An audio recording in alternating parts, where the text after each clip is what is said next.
इस वक्त हम बिरोजा फैक्ट्री परिसर में मौजूद है, जहाँ पर बीती रात जो है बारिश से जो है नुकसान हुआ है, भारी नुकसान यहाँ पे बारिश के कारण हुआ है। और कितना नुकसान, कैसे ये नुकसान हुआ है, इस संबंध में हमारे साथ बातचीत करने के लिए बिरोजा फैक्ट्री कर्मचारी संघ के जो प्रवक्ता यहाँ पर मौजूद है, बलवीर सिंह जी। सर बलवीर सिंह जी, सबसे पहले तो आपका दैनिक सवेरा टीवी में स्वागत है। धन्यवाद। बलवीर सिंह जी, बीती रात जो यहाँ पे बारिश हुई है, किस तरह का नुकसान यहाँ पर हुआ, क्या कारण रहा होगा? आप बरसों से यहाँ पे काम कर रहे हैं, क्या लगता है आपको? मैं आपको ये बताना चाहता हूँ कि मैं पिछले लगभग 37 वर्ष से इस कारखाना में कार्यरत हूँ और आज तक मैंने अपने सेवा काल के अंदर ऐसा नुकसान इस फैक्ट्री का नहीं देखा।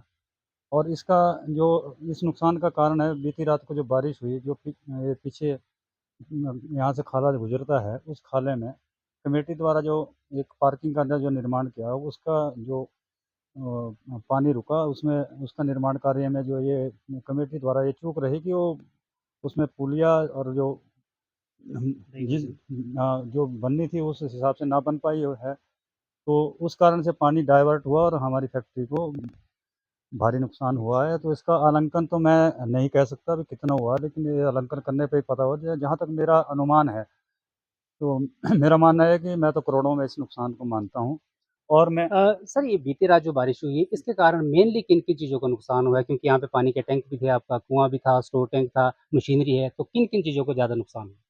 देखो, ईश्वर की ये कृपा रही कि हमारी जो मेन मशीनरीज़ है, मशीनरी पार्ट्स है, वो बच गए हैं। जैसे बॉयलर है और हमारा डिस्टिलेशन का जो कॉम्प्लेक्स था, वो भी हमारा बच चुका है। लेकिन मेन हमारा जो नुकसान हुआ है, वो जो जो वाटर जो सप्लाई के टैंक हैं, उनका नुकसान हुआ है। और इससे वाटर के पानी के बिना जो है फैक्ट्री का चलना असंभव है। और मैं तो प्रशासन से भी ये गुज़ारिश करूँगा कि वन निगम की वित्तीय स्थिति इतनी अलाउ नहीं कर पाती कि मतलब इतने नुकसान को अवेयर कर सके। तो मेरा प्रशासन से ये अनुरोध है कि हमें इस नुकसान की भरपाई के लिए कुछ ग्रांट करे, तो प्रशासन हमें सहयोग करे। यहाँ पे देखने को मिल रहा है, क्योंकि आपके यहाँ पे कुछ कमरों को भी नुकसान पहुँचा है, मेरे ख्याल 2-3 कमरे यहाँ पे डैमेज हुए पूरी तरह से, कुछ कागज़ात भी यहाँ पे डैमेज हुआ है।